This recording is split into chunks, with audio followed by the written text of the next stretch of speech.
Começando hoje mais uma série de mini vídeos e dessa vez 12 lições do livro de Malaquias. Primeira lição: Malaquias é um profeta de verdade. Parece óbvio eu te falar isso, mas o que acontece? Alguns estudiosos, como Orígenes, acreditavam que Malaquias não era uma pessoa de verdade. Por quê? O seu nome significa o meu mensageiro. Ele achava que era um anjo e não que era uma pessoa de verdade. Mas a maioria dos teólogos acreditam sim que Malaquias existiu. E o primeiro versículo vai dizer o seguinte: sentença do Senhor enviada ao profeta Malaquias.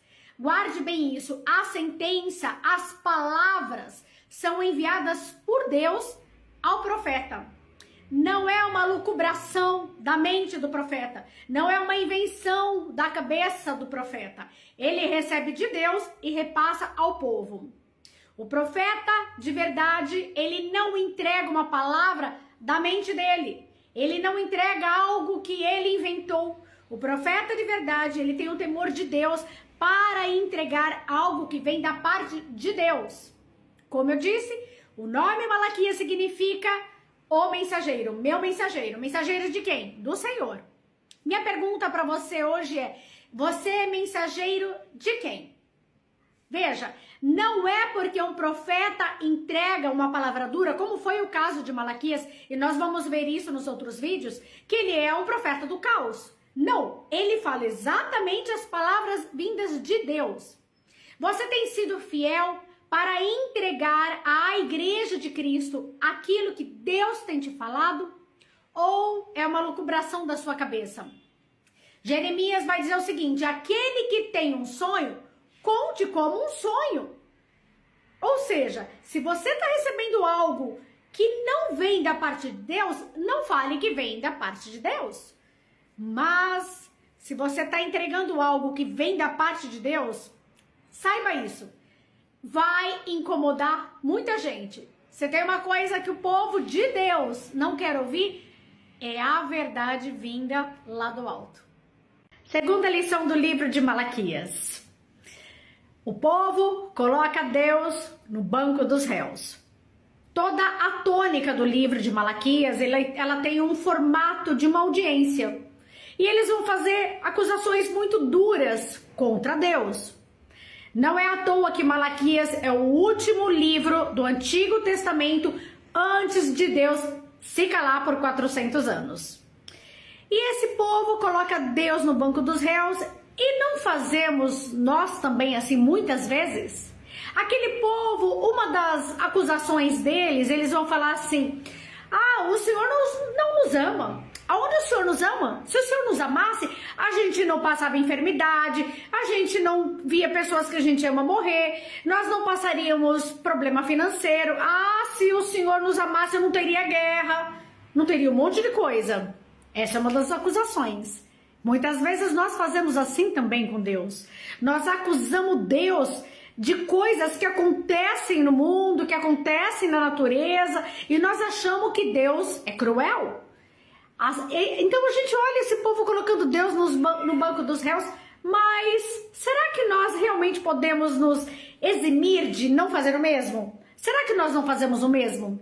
Será que você não tem colocado Deus no banco dos réus também, acusando Deus de coisas que você mesmo escolheu para sua vida? Você mesmo teve atitudes que Deus não queria que você tomasse, aí hoje vem as consequências dos seus atos, das suas plantações, das suas semeaduras, e você coloca Deus no banco dos réus? Deus não me ama. E tem uma hora que é muito interessante no livro, que eles vão falar assim que o Senhor é bom só com as pessoas que são ruins. Olha que absurdo. Se você ler o livro de Malaquias, você vai encontrar isso lá. Eles acusam Deus de ser bom com quem não presta. Analise como você tem agido com relação a Deus. Será que quando vêm as provas, vêm as dificuldades, você também coloca Deus no banco dos réus? Lição número 3 do livro de Malaquias, e você vai encontrar lá no primeiro capítulo. O Senhor vai dizer assim através do profeta Malaquias: não foi Esaú, irmão de Jacó? Todavia, amei a Jacó. Guarda bem isso. mas aborrecia Esaú e fiz dos seus montes uma assolação e dei a sua herança aos chacais do deserto. Bem, Deus escolheu Jacó quando Jacó não tinha nada para oferecer para Deus. Aliás, nós nunca temos nada para oferecer para Deus. Mas ele ainda ali no ventre, ele era um bebezinho, ele estava no ventre da mãe dele. Deus já tinha escolhido ele e não escolheu o irmão dele. Bom, agora essa resposta, por que ele não escolheu Esaú, nós não sabemos. Só na glória nós vamos poder perguntar para o Senhor, Senhor, por que o Senhor não escolheu Esaú? Mas eu tenho uma sugestão, uma desconfiança. E Hebreus vai dizer assim que Esaú, as lágrimas dele eram lágrimas de crocodilo. Ele não conseguia chegar nem ao arrependimento dos pecados dele. Então talvez o Senhor tenha rejeitado ele porque já conhecia o coração que ele tinha. Um coração duro, um coração ruim. E humanamente falando, quando você olha para Esaú, você fala, eu prefiro Esaú do que Jacó. Esaú é um homem forte, vigoroso, guerreiro, caçador. E Jacó é filho da mamãe, só fica ajudando a mãe dentro de casa. Humanamente a gente não escolhia Jacó. Só que Deus escolheu Jacó. Você já parou para pensar por que Deus te escolheu? Por que hoje você está assistindo esse vídeo? Por que hoje você não é um degenerado? Por que hoje você não está completamente perdido, indo para o inferno? Por que Deus te escolheu? Porque entre tantas as pessoas, Ele te escolheu. Valorize isso. O Senhor te escolheu desde o ventre da sua mãe. Lição número 4 do livro de Malaquias. E o primeiro versículo, a primeira palavra do primeiro versículo do primeiro capítulo vai falar assim, sentença do Senhor. Essa palavra sentença, ela no hebraico é a palavra nasa ou nakan. Essa palavra, ela traz a ideia de peso, de fardo, de algo pesado. E é isso que Malaquias está recebendo, ele está recebendo um fardo de Deus. Uma palavra pesada. Ele está vindo com uma palavra de juízo. Como eu disse nos capítulos anteriores, né, nos vídeos anteriores, não é à toa que Malaquias é o último capítulo do Antigo Testamento. É uma palavra pesada. Profeta de Deus nenhum tem prazer em entregar uma palavra pesada. Tem prazer em entregar uma palavra de juízo. Aliás, eu peço para você ficar atento quando você vê um profeta que se diz profeta de Deus, tendo prazer em entregar a palavra de juízo. Sabe aquele profeta que fala, Deus vai abrir a sepultura.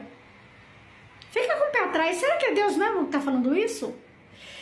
Toda palavra, quando ela vem com uma sentença, quando ela vem com juízo de Deus, olha, Deus vai fazer assim, assim, assim, porque você não obedeceu. Ok? Deus pode falar isso, pode usar um profeta para falar isso. Mas toda palavra de Deus, mesmo que seja de juízo, tem uma porta de misericórdia aberta. Nós conhecemos um profeta na Bíblia chamado Jonas. Esse sim, foi um profeta medíocre. Ele teve prazer em falar que Deus ia destruir Nínive. Não é à toa que você não vê mais a atuação profética dele. E o último capítulo, o último versículo do último capítulo, vai dizer assim, vai terminar com uma pergunta. Ô Jonas, não tenho eu o direito de ter misericórdia da grande cidade de Nínive, onde tem mais de 120 mil pessoas que não sabem diferenciar o que faz a mão direita da mão esquerda e também muitos animais? Deus levantou ele para uma palavra de juízo, só que sempre existe uma porta de misericórdia. Então, toma cuidado com esses profetas que entregam palavra de juízo sobre a sua vida, mas não te conduz ao arrependimento. Arrependimento abre a porta da misericórdia sobre você. Lição número 5 do livro de Malaquias. A sentença é do Senhor. A sentença não é de Malaquias. Veja, o profeta, ele não inventa a mensagem não vem dele, a mensagem vem de Deus. Não é uma lucubração da mente dele, ele não está criando a mensagem. Veja, eu não estou dizendo que não existam profetas do Senhor que não falem pela carne ou que não falam por inspiração até maligna. Não estou falando nada disso. Existem. Por isso que você precisa passar pelo filtro da palavra de Deus toda a profecia que você recebe. Se ela não passar pelas escrituras, você descarta ela. Ela precisa passar pela escritura, não necessariamente pelo seu coração. Porque o seu coração pode estar obstinado de tal maneira que você ouve uma correção do Senhor e você fala, ai, não é Deus falando não. Será que não é Deus? Ou o seu coração está corrompido? O teu coração está obstinado? Fica a dica aí. Bem, então a sentença é do Senhor. Algo muito importante que não pode ser descartado. Deus governa o seu povo na terra através da tua palavra, da palavra dele. Não tem como um povo ser direcionado por Deus sem a Bíblia, sem as escrituras sagradas. Deus governa a igreja pela palavra. Então, fuja daquela congregação onde o pregador nem abre a Bíblia, nem abre as escrituras, não passou pelo filtro, a Bíblia não está sendo exposta, não é palavra de Deus, não. Lição número 6 do livro de Malaquias. Não entregue qualquer coisa de qualquer jeito para o Senhor. No capítulo 2, o Senhor vai falar assim: o filho honra o seu pai e o servo ao seu senhor. E vocês me desonram, que sou o pai de vocês e que sou o senhor de vocês. Vocês me desonram. E aquele povo, aqueles fariseus vão perguntar, e de que maneira nós te desonramos? E o Senhor vai falar, vocês consideram a mesa do Senhor desprezível. Nessa situação que nós estamos passando atualmente, com várias pessoas enviando doações para o Rio Grande do Sul, você sabia que tem muita gente que doou lixo? Lixo. Sapato furado, roupa rasgada. Tem muita gente que mandou lixo. É muito triste ouvir isso, né? Pois as pessoas fazem isso também com Deus. Entregam o pior para Deus. Entrega aquilo que sobra. Inclusive, entregam o resto das suas vidas. Você já ouviu aquelas pessoas que dizem, ai, eu não tô no tempo ainda de servir ao Senhor.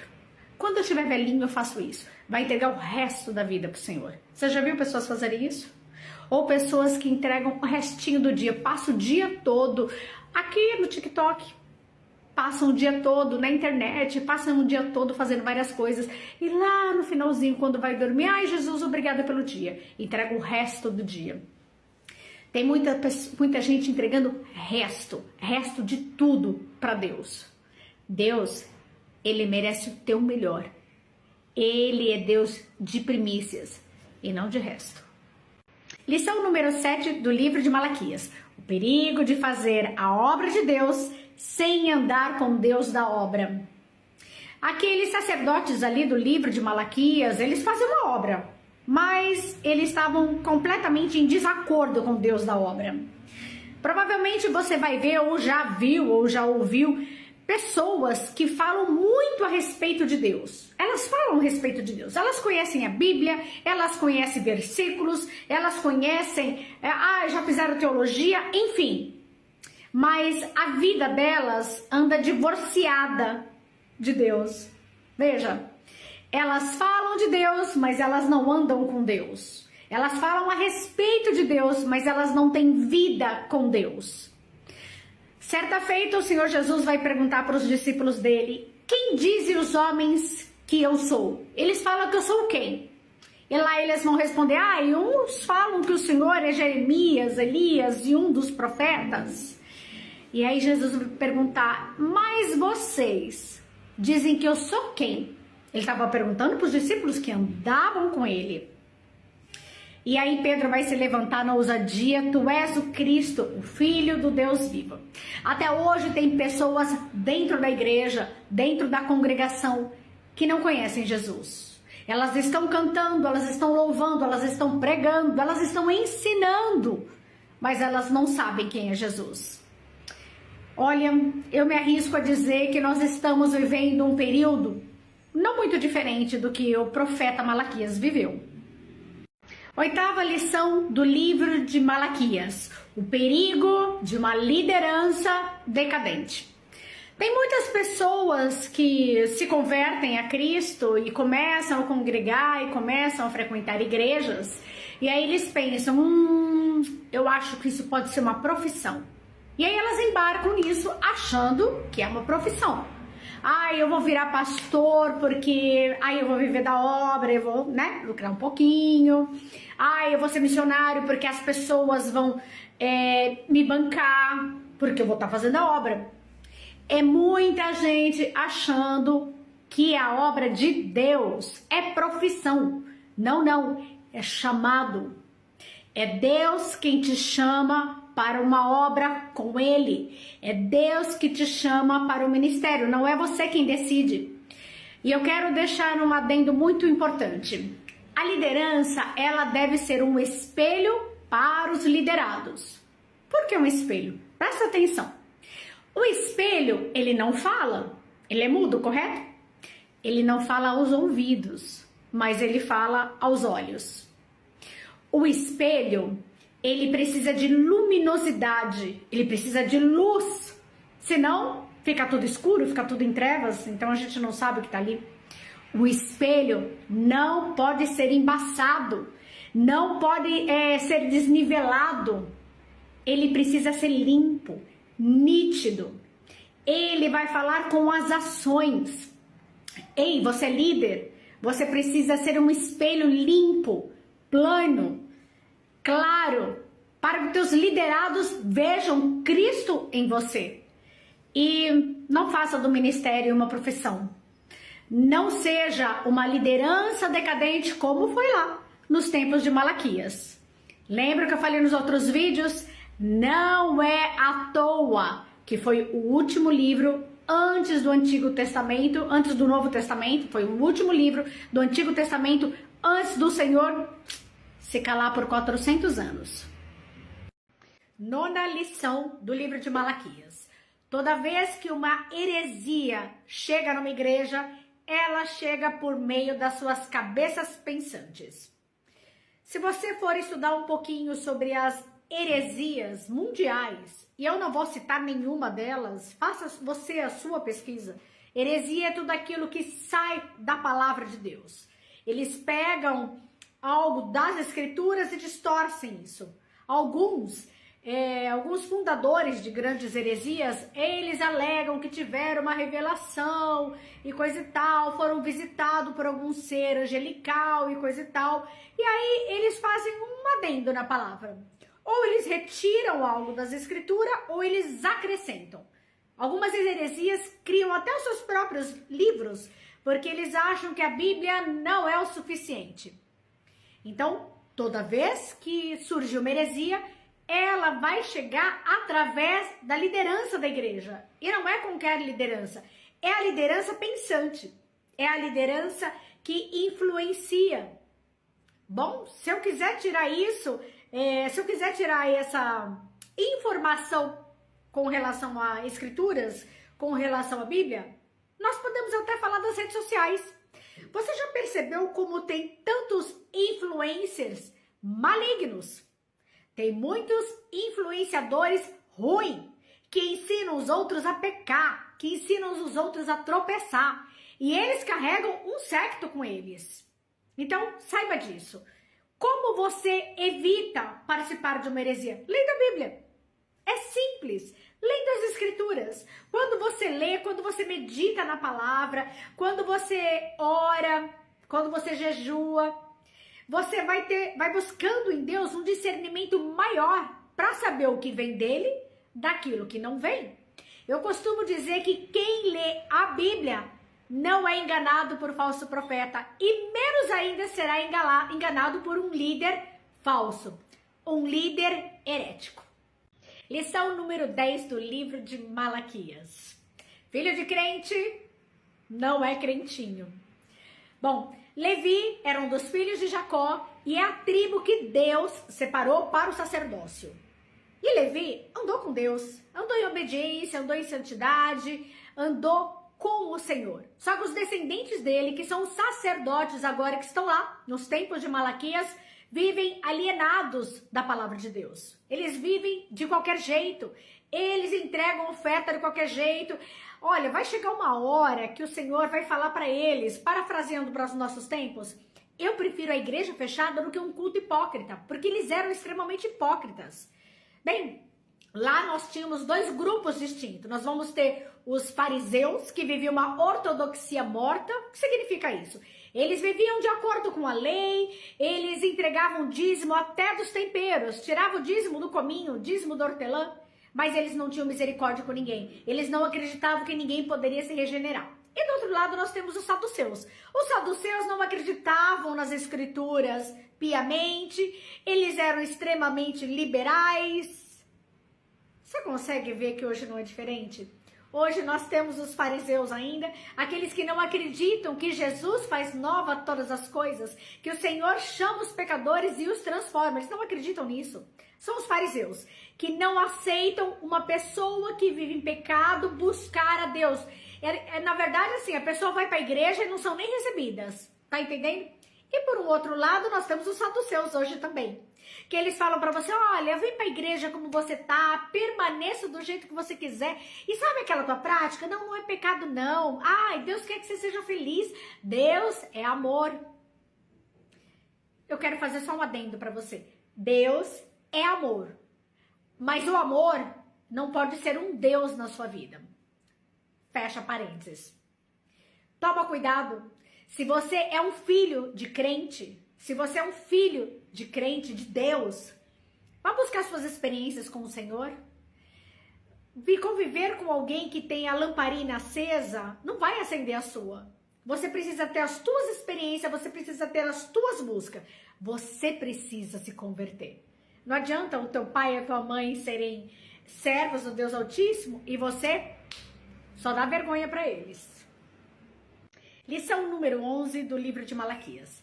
Uma liderança nunca é neutra. Ou ela é uma bênção, ou ela é uma maldição.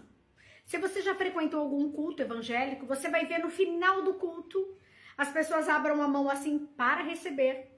E você vai ouvir o pastor falando assim para você. Que o Senhor te abençoe e te guarde. Que o Senhor resplandeça o rosto sobre ti e tenha misericórdia de ti. Que sobre ti o Senhor levante o rosto e te dê a paz. Essa é a bênção sacerdotal.